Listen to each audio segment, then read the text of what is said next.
एसपल वाले क्वेश्चन चल रहे थे। ठीक है, लिखो ये क्वेश्चन और लिखो। लिखो समीकरण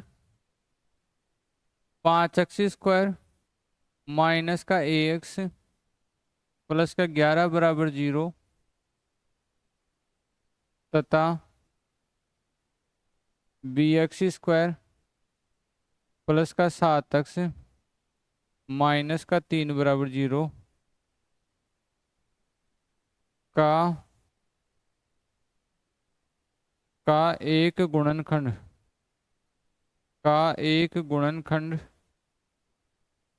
x माइनस 1 है तो a अनुपात b बताओ। का एक गुणनखंड x माइनस 1 है तो a अनुपात b बताओ।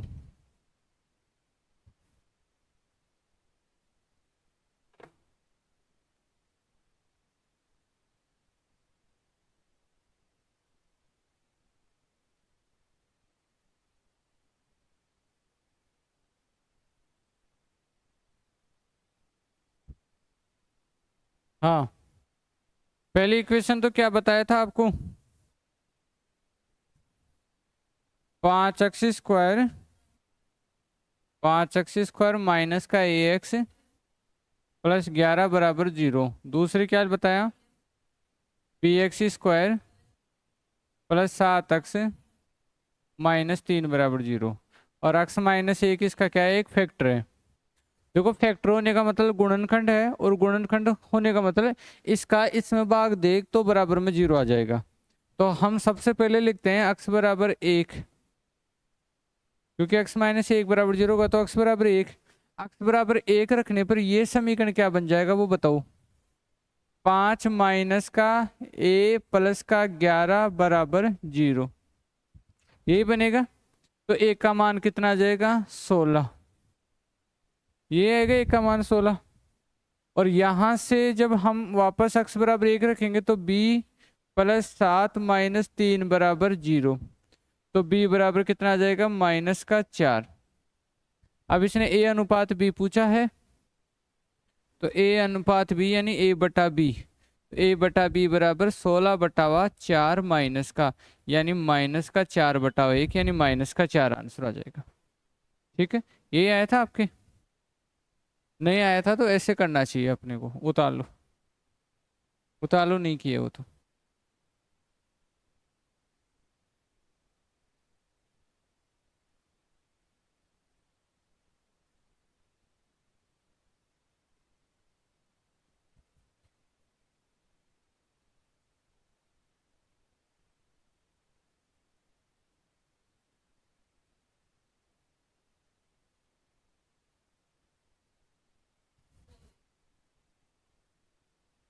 लगाओ अगला 7 नंबर का पॉइंट, शेषफल प्रमेय।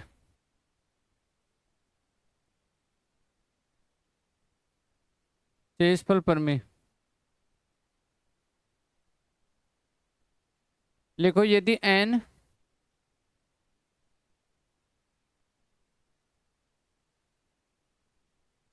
गुणनखंड लिखाया था, ये तो नाम लिखाया होगा तो फिर आपने उस पर लिखा नहीं होगा कुछ। अरे बिंदु का नाम लिखा के छोड़ दिया था, आगे लिखो। नहीं समझे आप? शेषफल प्रमेय रिमाइंडर थ्योरम में लिखो, यदि n जहां n इज ग्रेटर देन 1, जहां n इज ग्रेटर देन 1 घात का एक बहुपद, घात का एक बहुपद fx x माइनस 0 से विभाजित होता है। x माइनस 0 मत करना, यहाँ x माइनस ए करना। x माइनस ए से विभाजित होता है तो शेषफल, तो शेषफल एफ ए होता है। तो शेषफल एफ ए होता है।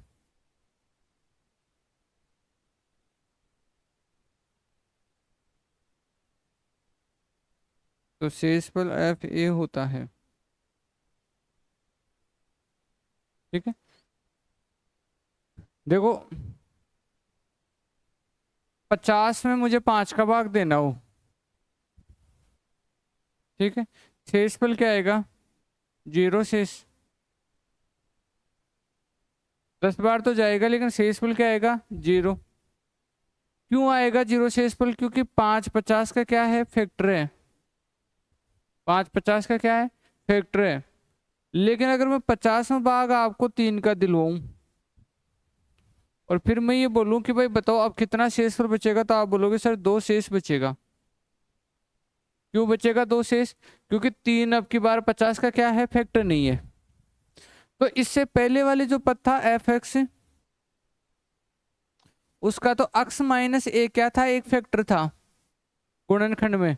एफ एक्स का मतलब एक समीकरण से लेके चले, ही ऐसे जटिल बात के तौर पे नहीं ले इसको, समीकरण यानी जो अभी लिखाया 5x² 10x प्लस जो भी है, या x की पावर 4 प्लस जो भी है, इस प्रकार के। तो ये एक समीकरण था, अक्स माइनस ए इसका क्या था, एक फैक्टर था। फैक्टर था इसका मतलब अक्स बराबर ए रखने पर क्या आता था, एफ ए को हम क्या लिख रहे थे, बराबर में 0 लिख रहे थे। एफ ए को क्या लिख रहे थे, बराबर में 0 लिख रहे थे, क्योंकि ये क्या था, उसका एक गुणनखंड था, फैक्टर था। लेकिन अब जो अक्स माइनस ए से अगर आप विभाजित करते हो जो कि फैक्टर नहीं है, तो शेषफल क्या आएगा, तो शेषफल फिर डायरेक्ट का डायरेक्ट ये एफ ए जो आएगा वही शेषफल आ जाएगा। जैसे मैं आपको ये बोलूं कि अक्स स्क्वायर माइनस का 4x प्लस का 4 बराबर 0 का एक फैक्टर है अक्स माइनस 2, ठीक है। तो मैं अक्स माइनस 2 बराबर 0 रख कर अक्स बराबर 2 रखूंगा तो ये पूरा ही 0 आ जाएगा। देखना अक्स बराबर 2 रखा तो 4 माइनस का 8 और प्लस का 4 क्या आ गया, 0। ये तो मैं पढ़ा दिया आपको, गुणनखंड वाली बात थी। लेकिन अभी जो बात है वो क्या है कि एक्स माइनस 2 तो इसका फैक्टर है, लेकिन मैं ये बोलूं कि नहीं, अक्स स्क्वायर माइनस का 4x प्लस 4 में आप तो अक्स माइनस 3 का भाग दो, और अब मुझे बताओ शेषफल क्या आएगा। तो फिर क्या तरीका है कि साहब इसको 0 के बराबर करोगे, अक्स बराबर 3 लिख दोगे समीकरण में, और अक्स बराबर 3 लिखने पर जो ये बनेगा ना F3, एफ ए बोला है तो यहाँ पे क्या आएगा, F3। F3 आएगा वही शेषफल होगा, तो एफ अक्स बराबर 3 रखो, तो 9 माइनस 12 प्लस का 4, ये कितना हुआ, 13। 13 में से 12 जाएगा तो 1, तो 1 शेषफल आएगा। ये है शेषफल वाली बात। एक बार सारी चीजें दोबारा समझो।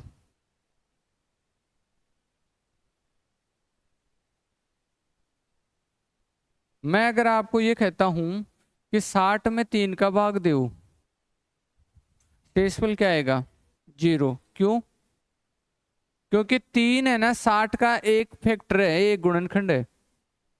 लेकिन अगर मैं आपको ये कहता हूं कि 60 में आप भाग दो 17 का, तो शेषफल कितना आएगा, 9। क्यों, क्योंकि 17 3 का शेषफल वो फैक्टर नहीं है, 60 का फैक्टर नहीं है 17। तो अभी जो इससे ऊपर वाला आपने देखा था गुणनखंड पर में, वो तो ये चीज देखे थे, और ये चीज देख रहे हैं शेषफल पर में, जिसमें ये बात देख रहे हैं। अब अगर मैं एक समीकरण और बताऊं आपको, जैसे मान लो मेरे पास समीकरण हो अक्स स्क्वायर प्लस 16 प्लस 8x बराबर 0। अक्स स्क्वायर प्लस 16 प्लस 8x बराबर क्या हो गया, 0, ठीक है।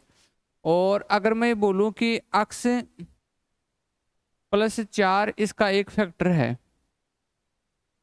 ठीक है, तो आप सब क्या करोगे कि अक्स बराबर -4 करोगे, और -4 इसमें लिख के इसको 0 बता दोगे।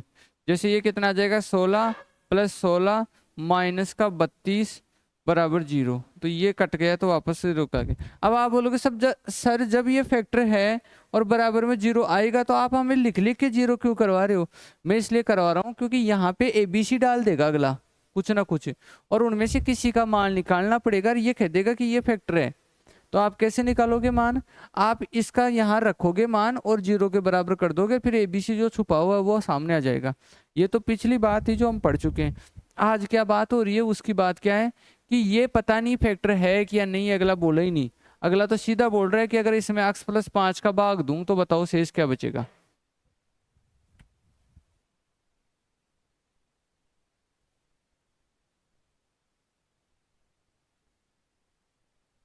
अगर ये अगला सीधा बोल रहा है कि अगर x प्लस 5 का भाग दूं तो शेषफल क्या बचेगा, ये नहीं बोल रहा कि फैक्टर है कि या नहीं है, नहीं है, तो इसका तरीका क्या बनता है कि इसको खुद को 0 के बराबर कर दोगे और अक्स बराबर जो क्या आएगा 5 आएगा माइनस का, उसको इस समीकरण में रख दोगे, जो बचेगा वही शेषफल बचेगा। तो यहाँ क्या आ जाएगा 25 और प्लस का क्या हो जाएगा 16 और माइनस का क्या हो जाएगा 40। ठीक है, और ये कितना बनता है 41, 41 में से 40 जाएगा तो क्या शेषफल बच जाएगा 1। अब जो टेक्निकल बात आपको लिखाऊं वो क्या है कि देखो एफ एक्स तो मैं बोल रहा हूँ समीकरण को, ये जो भी दे देता है उसको, और x माइनस ए बोल रहा हूँ उसको जिसका भाग देना है, जैसे x प्लस 5 का दिया। और फिर मैं ये बता रहा हूँ कि शेषफल क्या बचेगा। तो क्या आएगा कि इसको खुद को 0 के बराबर करेंगे तो x बराबर a आ जाएगा और x बराबर a को समीकरण में रख देंगे तो एफ ए ही शेषफल बचेगा, जो कि ये मैंने किया है। ठीक है ना। तो हो सकता है मैंने आपको इस परिभाषा को समझाने में कामयाब हुआ हूँ, और नहीं भी हूँ तो कोई दिक्कत नहीं है, क्योंकि एग्जाम्पल से समझ जाओगे बात क्या है आगे। अब लिखो एग्जाम्पल 1, ये लिखो यदि एफ एक्स बराबर, यदि एफ एक्स बराबर x cube plus 3x² minus 5x plus 4,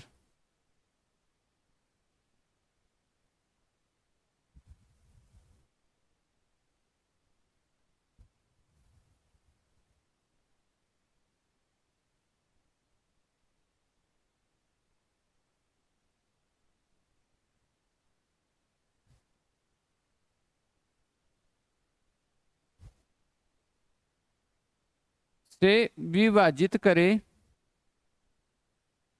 से विभाजित करे तो शेषफल ज्ञात कीजिए। से विभाजित करे तो शेषफल ज्ञात कीजिए। से विभाजित करे तो शेषफल ज्ञात कीजिए। बता दो क्या आएगा शेषफल।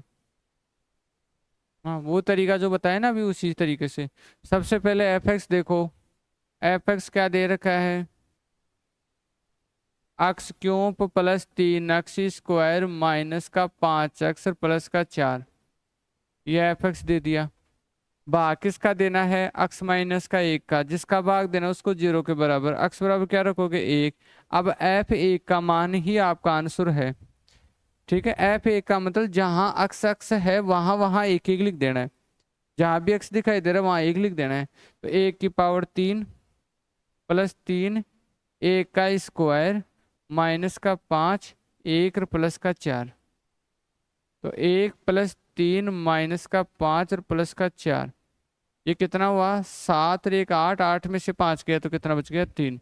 अब चाहे परिभाषा पिछली समझ में आए नहीं आए, ऐसा प्रश्न आएगा तो कर लोगे ना। कम से कम क्या करना है कि जो दिया हुआ उसको 0 के बराबर करोगे, x का मान समीकरण में रख दोगे, जो बचता है वही शेषफल होगा। ठीक है, नोट कर लो। कोई डाउट है तो पूछ लेना। हम्म, बोल देना भाई कोई डाउट हो तो।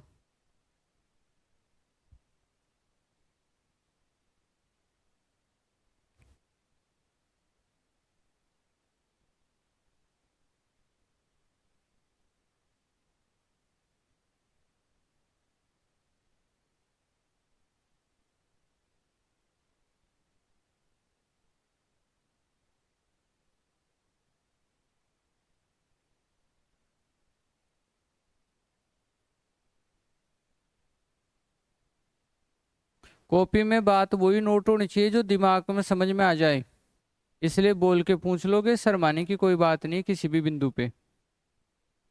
चलो आगे, अगला लिखो। यदि एफ एक्स,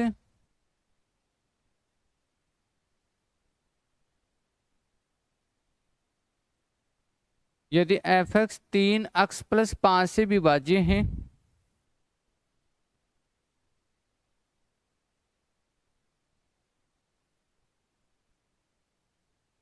यदि एफ एक्स 3x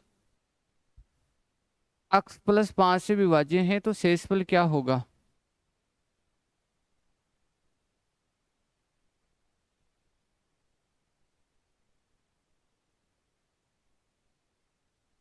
सिंपल है, कोई दिक्कत नहीं। अब की बार एफ एक्स का कुछ दिया नहीं है, क्या है एफ एक्स तो एफ एक्स ही है, भाग किसका देना है 3x+5 का, तो इसको खुद को 0 के बराबर करोगे, 3x बराबर -5 आएगा, x बराबर -5/3 आएगा, और ये मान इसमें रख दो, तो f -5/3 ही शेषफल होगा। ठीक है, इसके बराबर कुछ दे देता था तो हम उसमें रख के फिर वो सही मान निकाल लेते, तो क्या रहेगा, सही है कि नहीं है।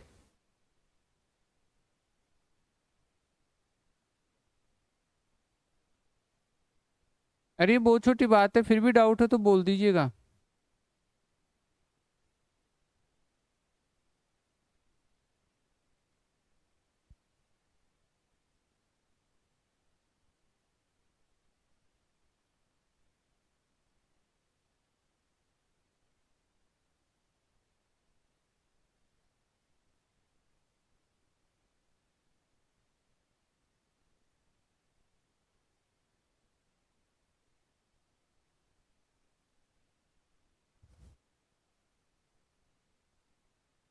देखो एफ एक्स का मतलब है कोई समीकरण जो दे दिया x³ + 3x² माइनस का 5x प्लस का 4।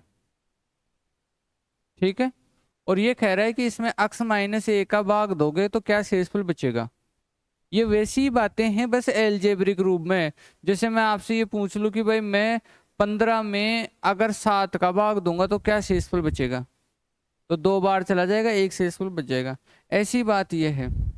अब आप चाहो ना तो जैसे मेरी शुरू की क्लासों में आपने देखा होगा कि आप चाहो तो ऐसे भी दे सकते हो, x-1 का भाग देना है इस x³ वाले में, पूरा पूरा एफ एक्स यहाँ लिख दो, और ये दे के लास्ट में दे सकते हो क्या शेषफल बचेगा।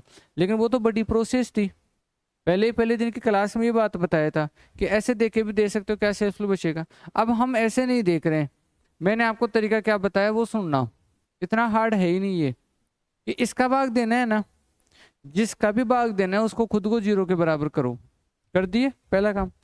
अब अक्स का मान बताओ क्या आया, 1 आया, क्योंकि माइनस का 1 उस साइड गया तो प्लस का 1 बन गया। अब आप इस पूरे समीकरण में जहां जहां अक्स है वहां वहां 1 रख दो, जो बचेगा वही शेषफल बचेगा। तो जहां जहां अक्स है वहां 1 रखो, तो पहले 1⁻3, सबसे पहले क्या आएगी 1⁻3, 1⁻3 आएगी, फिर क्या आएगा 3 1 का स्क्वायर आएगा, फिर क्या आएगा 5 1 आएगा, फिर क्या आएगा 4। जहां जहां अक्स था वहां वहां 1 लिख दिया, क्योंकि ये आ गया अक्स बराबर 1। अब लिख दो, तो 1+3 माइनस का 5 प्लस का 4, तो ये 4 और 4 कितना हुआ 8, 8 में से 5 जाएगा तो कितना बच जाएगा 3 बस। ठीक है ना। अब जैसे और बोल देखो, जैसे मैंने ये बोल दिया कि 8x⁻7 माइनस का 3x⁻6 प्लस का 2x⁻5 प्लस का x⁻4 माइनस का 2x² प्लस का 8x प्लस का 13, ये बोल दिया। और मैं बोलूं कि इसमें x-1 का भाग दे तो क्या शेषफल बचेगा, तो डरने की कोई बात नहीं, जो भाग देने वाला उसको 0 के बराबर करोगे, x बराबर 1 आएगा। कुछ भी आ सकता है, जो भी बोलेगा वो, है ना। अब x बराबर 1 इस पूरे समीकरण में रख दो, जो बचेगा वही बचेगा। क्या आएगा 8 माइनस का 3, 8 माइनस का 3 प्लस का 2 प्लस का 1 माइनस 2 प्लस 8 प्लस 13। अब जैसे इसका जोड़ बाकी कर दो, जितना बचेगा वही बचेगा। यही लॉजिक है बस। अब परिभाषा आ रही है नहीं आ रही है कोई मतलब नहीं, बस ये एक टाइप का प्रश्न है, ये आ जाना चाहिए, क्यों ना। तो दूसरा प्रश्न मैं आपको करवा दिया, ये करवा दिया। अब स्टार में कुछ बात लिखूं, स्टार लगा लगा के 2-3 बातें लिखनी है। पहली बात तो ये लिखूं, योगांतर अनुपात बोलते हैं इसको हिंदी में, इंग्लिश में बोलते हैं डिविडो कंपेंडो रूल, हिंदी में योगांतर अनुपात। हम्म, हाँ, C&D रूल।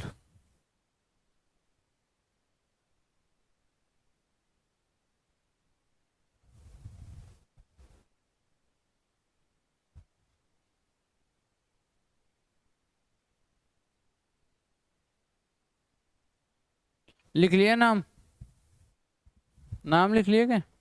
अब समझ लो फिर उतार लेना। देखो क्या है योगांतर अनुपात क्या है। देखो हमारे पास अगर a बटा बी और बराबर में c बटा डी दे रखा हो, इक्वेशनों को छोटा करवाएंगे, ठीक है। यानी ये इनके बगैर भी मैं पर्सन सोल्व करवा दूंगा, लेकिन फिर एक ही पेज भरेगा। तो कुछ बहुत जरूरी बातें हैं वो हम याद करने के लिए भी रखेंगे या समझ के तौर पर उनको रखेंगे, ताकि क्वेश्चनों को आसान भी कर सके। बहुत ज्यादा नहीं है, छोटी मोटी बातें हैं। ए अपॉन बी बराबर सी अपॉन डी, अगर ऐसा कुछ हो तो आप ये कर सकते हो इनकी जगह, जैसे ऊपर की साइड में इन दोनों का जोड़ ए प्लस बी बटा ए माइनस बी, और ऐसे ही इधर वाला कर सकते हो सी प्लस डी बटा सी माइनस डी। ऐसा करने से आपको कोई दिक्कत नहीं होगी। ऐसा करने से बहुत सारे के प्रश्न है ना बहुत छोटे रूप में सोल्व हो जाएंगे। यानी एक बार तो ऊपर की साइड में दोनों का जो अंश और हर का जोड़ लिख दो, नीचे अंश और हर की बाकी लिख दो, अंश और हर का ऊपर जोड़ लिख दो, नीचे अंश और हर की बाकी लिख दो। ये तो पहला नियम है योगांतर अनुपात का। दूसरा नियम क्या है योगांतर अनुपात का, कि अगर a plus B upon A minus B बराबर अगर c बटा डी दे रखा हो, यानी इस साइड अगर आपको योगांतर अनुपात लगाया हुआ दिख जाए और दूसरी साइड नहीं दिखे, तो आप अपनी जरूरत के हिसाब से इसको बिना योगांतर अनुपात वाला कर सकते हो। यानी इसको कर सकते हो आप a अपॉन बी, और उसको योगांतर अनुपात वाला कर सकते हो c प्लस डी बटा सी माइनस डी। या यही चीज आपको कभी ऐसे मिल जाए कि a बटा हुआ बी बराबर c प्लस डी अपॉन सी माइनस डी, तो आप अपनी जरूरत के हिसाब से उसको तो बिना योगांतर अनुपात वाला कर सकते हो यानी c प्लस डी, और इसको योगांतर अनुपात वाला कर सकते हो यानी a प्लस बी बटा a माइनस बी। ये तीनों काम आप कर सकते हो, ठीक है। तो ये दो रूल आप यहाँ से नोट कर लो, एक तो ये और एक ये।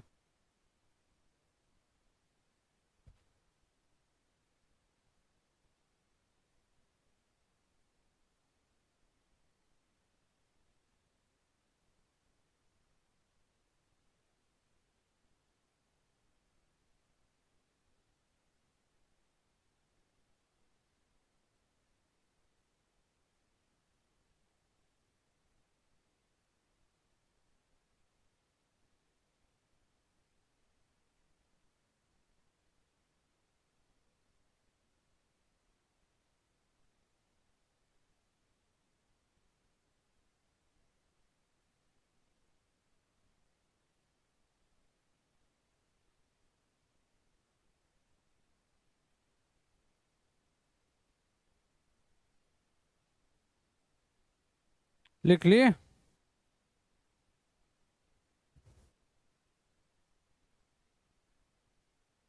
इसके बाद में ये लिखो घातांकों के नियम।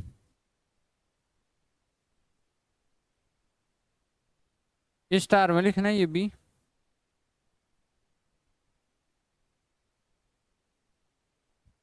अब मैं घातांक और करनी अलग से डिटेल से टॉपिक करवाता हूँ, लेकिन अलजेब्रा में उनका बेसिक भी काम आएगा, इसलिए थोड़ी सी बातें वो भी लिखा देता हूँ साथ के साथ।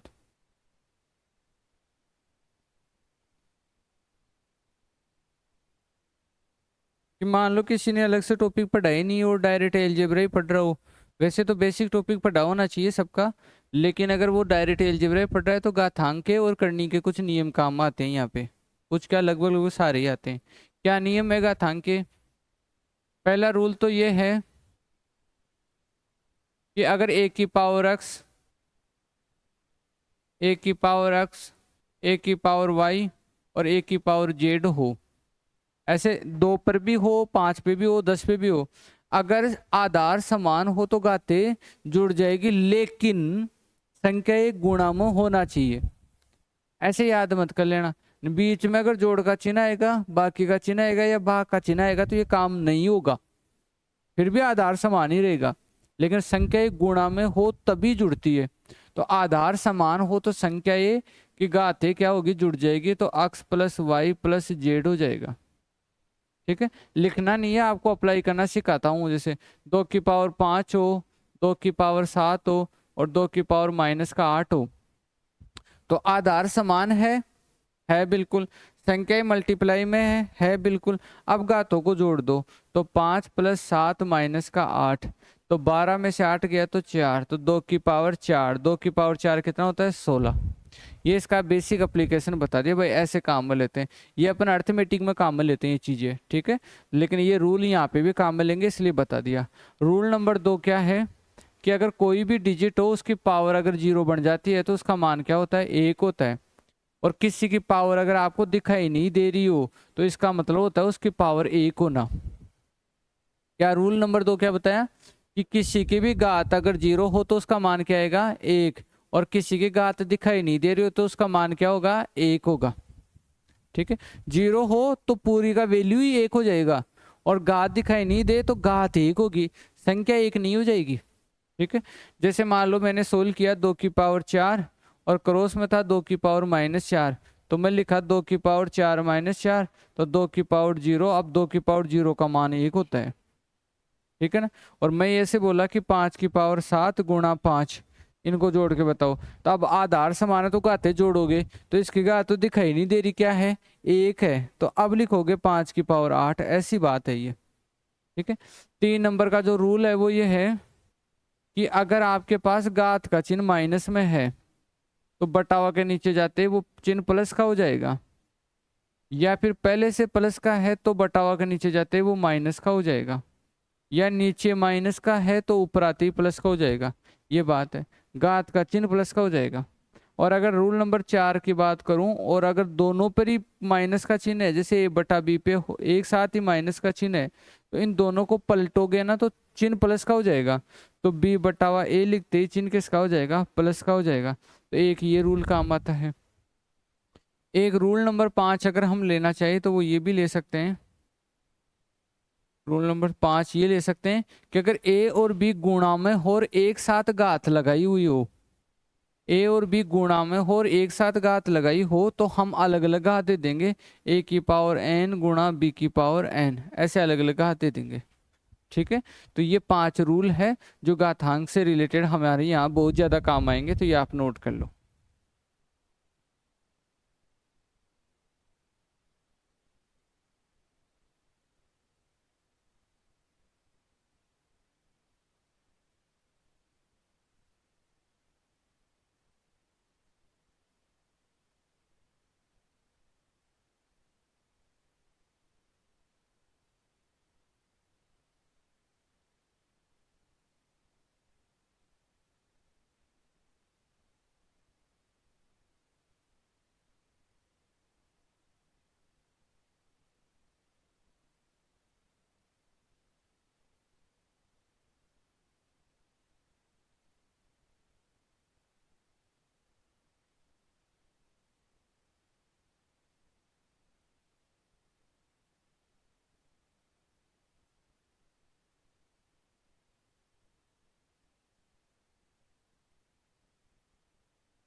सामने ध्यान दीजिएगा,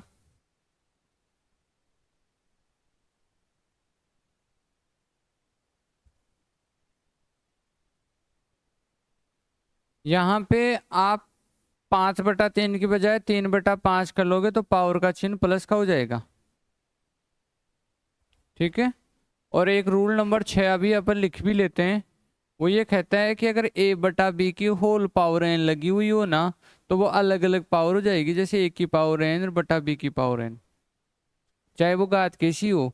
माइनस की भी मैं अलग अलग दे देता तो फिर वो नीचे चला जाता और ऊपर चला जाता, वही बात आती, और a की पावर n बटा b की पावर n में बदल जाएगा। ठीक है, हाँ। अब 3 की पावर 3 कितना होता है, 27, और 5 की पावर 3 कितना होता है, 125, तो 27/125 आ गया। यहाँ देखिएगा ये जो 9 है ना, इसमें कहीं ना कहीं 3 छुपा हुआ है, और 3 की पावर -2 बना लेगा ये, क्योंकि 9 को खुद को लिखेंगे अपन, देखो 9 को लिखेंगे 3 की पावर 2, और बाहर है -1, ये दोनों गुणा होके 3 की पावर -2 बना लेगा। अब आधार समान है तो गाठे जुड़ेगी, तो 3 की पावर 4 में से 2 जाएगा, यानी 3 की पावर 2 यानी 9 रह जाएगा। ये आया था के। और इसमें क्या होगा, ये अक्षी था ना, तो ये 4 दोनों को अलग अलग मिलेगा, तो एक जगह तो लिखोगे x की पावर 4, और 3 की पावर 4 कितना होता है 81, तो 81 x की पावर 4 इसका आंसर आएगा, 81 x की पावर 4। और इसमें तो वही बात थी जो लिखाया था, इसका चिन्ह नहीं बदलेगा, इसी का बदलेगा बस, 7/2 की पावर 2, पॉजिटिव और माइनस का चिन्ह ऐसे रहेगा। माइनस का चाहे 7 का लगा दो, चाहे 2 का लगा दो, या दोनों के बीच में लगा दो, उससे कोई कंफ्यूज मत होना। तो 7 की पावर 2 और -2 की पावर 2, तो पावर जब भी प्लस में आती है ना तो पॉजिटिव हो जाता है, 49/4, वो सब में आती है तो पॉजिटिव आ जाता है, इवन होती है, 2 हो 4 हो 6 हो तो पॉजिटिव हो जाता है। क्यों? क्योंकि माइनस, इसका मतलब यही है कि -7/2 -7/2 से गुणा हो रहा है, तो 7 से 7 हुआ तो 49, और माइनस से माइनस हुआ तो प्लस, तो 49/4 वहां से आएगा। ठीक है, बस यही लिखाया था, एक ये था। इसको लिखूंगा 5 की पावर 2 25 को, और दूसरा है 5 की पावर -2, आधार समान है, घातों को जोड़ेंगे तो 2 - 2, तो 5 की पावर 0, और 5 की पावर 0 का मान क्या होता है 1 होता है। ठीक है ना।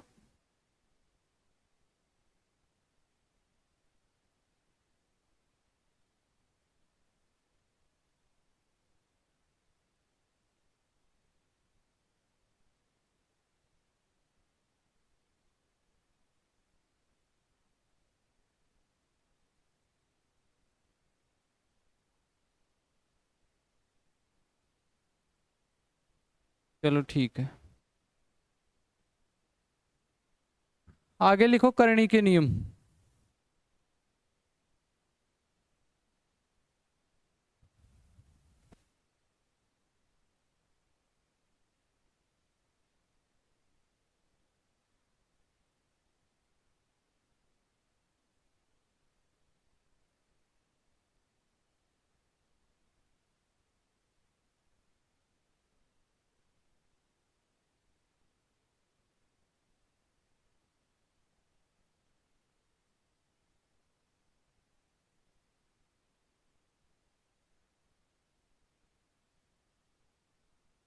तो देखो क्या है करणी, ये दो चीज साथ चलती है। जैसे इसको बोलेंगे x की घात 2 वर्ग, इसको बोलेंगे x की घात 3, इसको बोलेंगे x की घात 4। लेकिन जैसे ये चीजों को ऐसे बोलने लग जाए ना, x की पावर 1/2, x की पावर 1/3, x की पावर 1/4, तो इन बटाओ वाले को करणी बोलते हैं, और इनको बोलते हैं घातांक। जो सीधी सीधी घात लगी होती है उनको घातांक बोलते हैं, और जो 1/1/1/1 में लगी होती है उसको करणी बोलते हैं।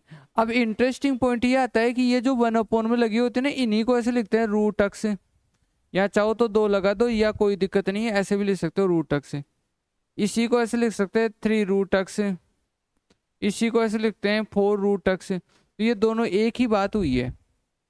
जैसे मैं बोलूँ कि x की पावर 1/100, x का मतलब कोई संख्या है, तो ऐसे लिख दो, या फिर 100 यहाँ लिख के x लिख दो, तो भी एक ही बात है। तो ये रूट वाली जो चीजें होती है ना, यही करनी होती है, इनके भी कुछ नियम कायदे हैं जो हम यहाँ देख रहे हैं।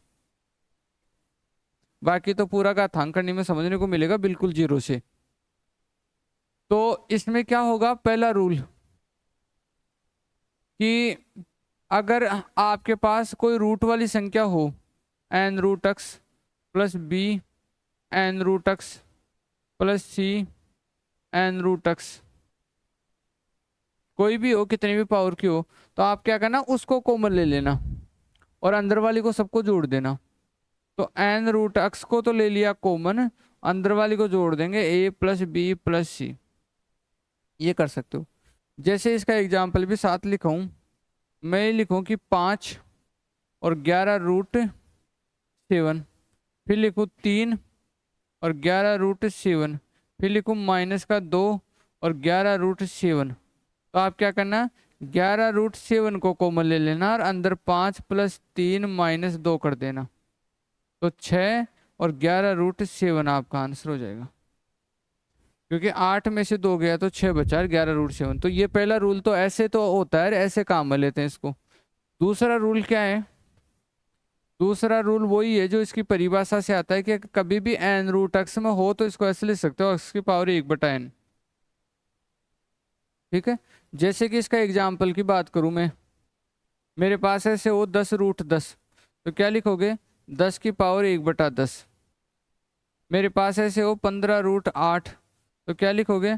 8 की पावर 1/15। ये होता है। ठीक है, और अगर मैं रूल नंबर 3 की बात करूं, रूल नंबर अगर 3 की बात करूं, तो इसमें क्या होता है कि अगर दो के अलग अलग ऐसे लगा हुआ हो ए क्रॉस बी, दो से ज्यादा भी हो, सबके लिए बता रहा हूं, तो आप उसमें ऐसे कर सकते हो n√a क्रॉस n√b, यानी अलग अलग दे दोगे। जैसे कि मैं आपको ये पूछूं कि फोर्थ रूट ऑफ 16 × 5, तो आप क्या करोगे? फोर्थ रूट ऑफ 16 अलग से दे दोगे और फोर्थ रूट ऑफ 5 अलग से दे दोगे। अब ये तो 16 होता नहीं है, 5 वाला तो और ज्यादा, लेकिन 16 वाला को क्या लिख सकते हो आप? खुद को लिखोगे 2 की पावर 4, और इसको क्या लिख सकते हो? उस देखो दो रूल से, 1/4 और गुणा में फोर्थ रूट ऑफ 5, तो ये कट के 2, तो 2 और फिर फोर्थ रूट ऑफ 5। ठीक है, लिखो।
अगर मैं रूल नंबर 4 की बात करता हूं तो उसमें क्या होता है कि जैसे अलग हो n p q r और अंदर मान लो x बैठा हो,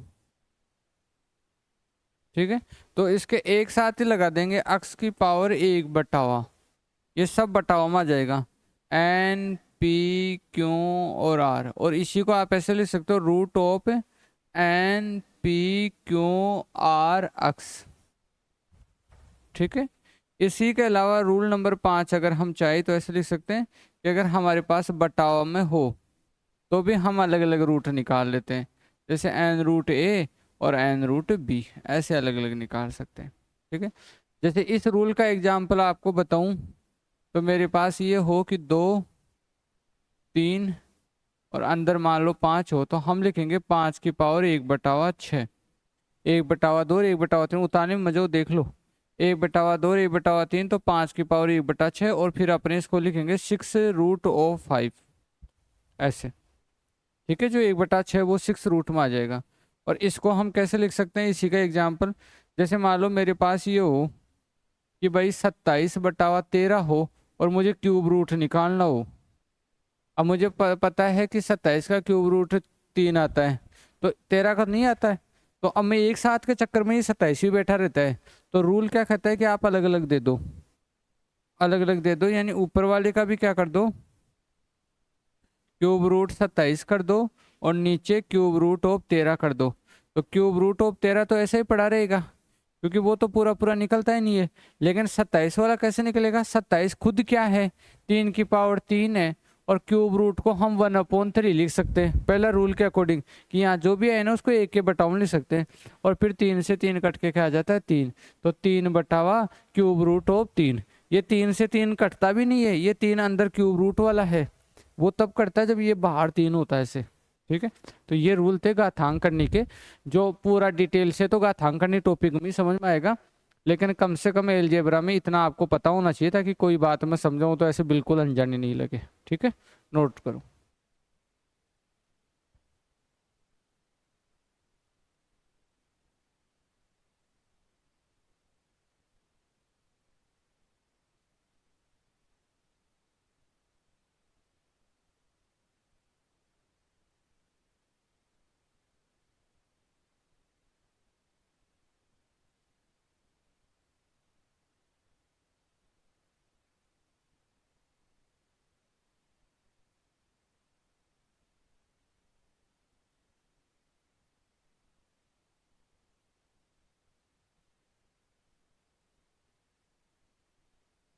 तो रूल नंबर 4 क्या कहता था कि एन पी क्यू आर जो भी आए वो सारे एक साथ आ जाएंगे एक्स की पावर 1/NP/QR में।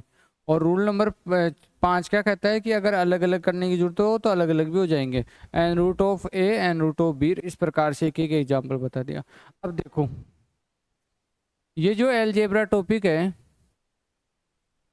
इस अलजेब्रा टॉपिक को शुरू में पढ़ाते वक्त जब चालू किया था तो मैंने सबसे पहले आपको चर और अचर के बारे में बताया था, और उसके बारे में बाद में मैंने 7 पॉइंट बताए हैं आपको। 7 पॉइंटों में कुछ लिखाया भी है, बीच बीच में क्वेश्चन भी करवाए हैं।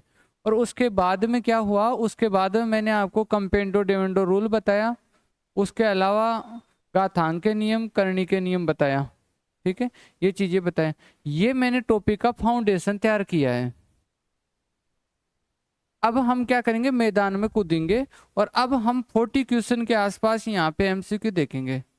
और ये 40 के 40 क्वेश्चन अलजेब्रा टॉपिक से अलग अलग एग्जामों में पूछे हुए क्वेश्चन ही होंगे, है ना। और मैं कोशिश करूंगा कि 40 के 40 प्रश्न अलग अलग प्रकार के हो, और इन 40 के 40 प्रश्नों में जो हमने अब तक का बेसिक सीखा है ना उसको हम यूज करना सीखेंगे, और उसके दम पर ही ये सारे के सारे क्वेश्चन करना सीखेंगे कि कोई एक्स्ट्रा बात हमें याद नहीं करनी पड़े, चाहे हमें सॉल्यूशन डिटेल से करना पड़े, लेकिन हम 40 से 50 क्वेश्चन यहाँ पे प्रैक्टिस करेंगे। तो अब मैं जैसे 15 क्वेश्चन के हिसाब से भी अगर करवाता हूँ तो मैं 2 दिन या 3 दिन में ये कॉपी में 40 क्वेश्चन का काम और करवा दूंगा।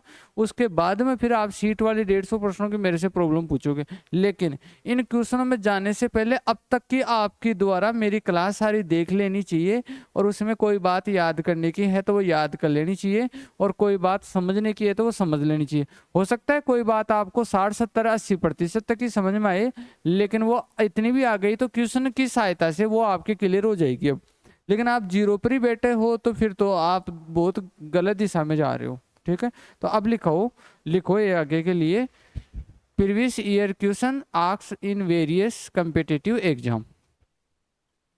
ठीक है, तो एमसीक्यू क्वेश्चन लिख लो आप, तो क्या है और क्या, ये पिछली एग्जाम में पूछे गए विभिन्न प्रश्न।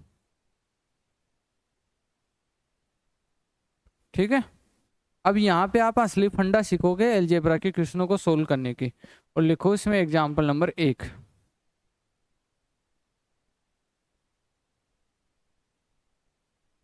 यदि 6x² + 13x + 7 = 0 के मूल,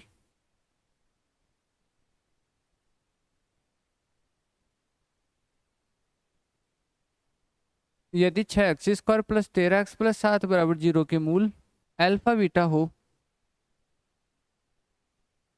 के मूल अल्फा बीटा हो, तो वह समीकरण ज्ञात कीजिए जिसके मूल α² और β² है।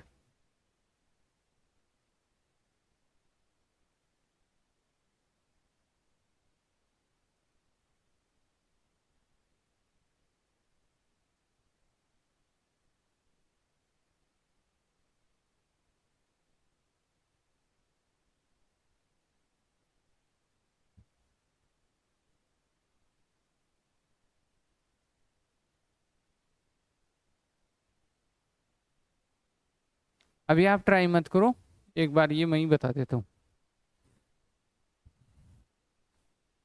देखो समीकरण क्या है आपके पास? अरे बोलो, आपके पास इक्वेशन क्या है? 6x² प्लस का 13x प्लस का 7, ये है। अब सबसे पहले दिमाग लगाओगे, क्या ये द्विघात समीकरण है क्या? क्यों? क्योंकि इसकी घात कितनी है? 2। द्विघात समीकरण इसकी घात 2 है। द्विघात समीकरण को हल करने के दो तरीके हैं, एक तो श्रीधराचार्य का है और दूसरा गुणनखंड विधि से है। तो हम गुणनखंड विधि से हल करेंगे।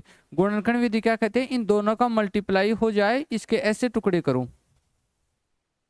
तो 6x² प्लस का लिखेंगे हम 7x प्लस का 6x प्लस का 7। 7x और 6x कितना होता है? 13x। और 6 और 7 को गुणा कराएंगे तो 42x² ही आता है।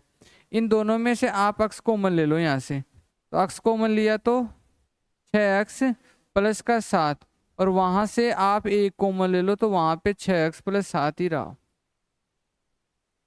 अब इन दोनों में से 6x प्लस 7 और एक बच गया। अगर 6x प्लस 7 कॉमन ले लिया तो दूसरा क्या बच गया? x plus 1। ये 0 के बराबर होंगे शून्यांक के लिए। अब इसको 0 बराबर करो, उसको करो। तो 6x प्लस 7 बराबर 0 करोगे तो x बराबर क्या आएगा? माइनस का 7 बटावा 6।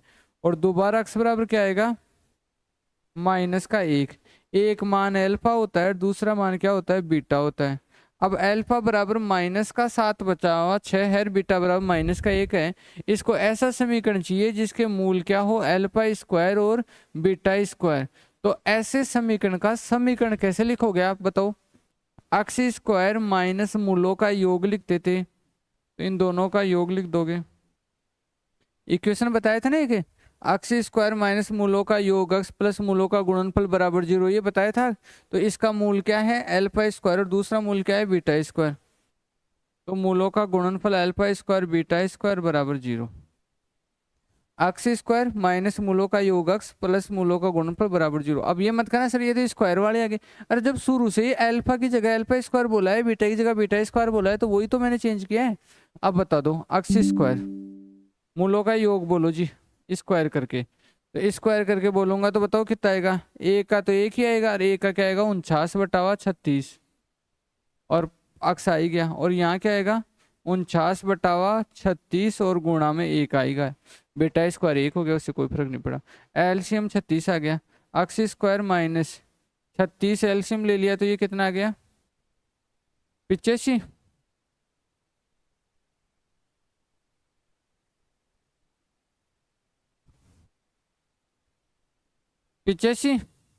और प्लस 49 बटावा 36 और बराबर में 0। अब 36 एलसीएम लेके कर लो थोड़ा सा सोल्यूशन। 36 एलसीएम लोगे हर तरफ तो 36 अक्स स्क्वायर माइनस का 85 अक्स प्लस 49 बराबर 0। ये आपको ऑप्शन में दिखेगा कहीं ना कहीं ये समीकरण। ठीक है, नोट करो। तो पहले पहले वाले समीकरण से अल्फा और बीटा का मान लाओगे, फिर अल्फा और बीटा का स्क्वायर करोगे, फिर नया समीकरण लिखोगे अक्स स्क्वायर माइनस मूलों का योग अक्स प्लस मूलों का गुणनफल बराबर 0। फिर वो समीकरण का सॉल्यूशन कर लोगे। एक ही प्रश्न में दो तीन बातें काम आ रही है।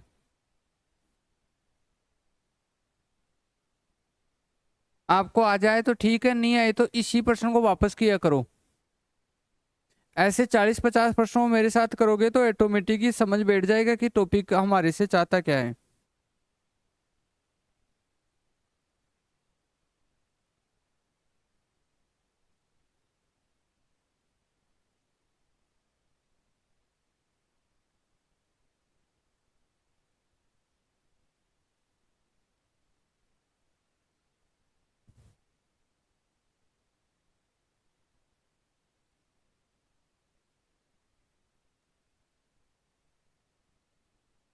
ठीक है।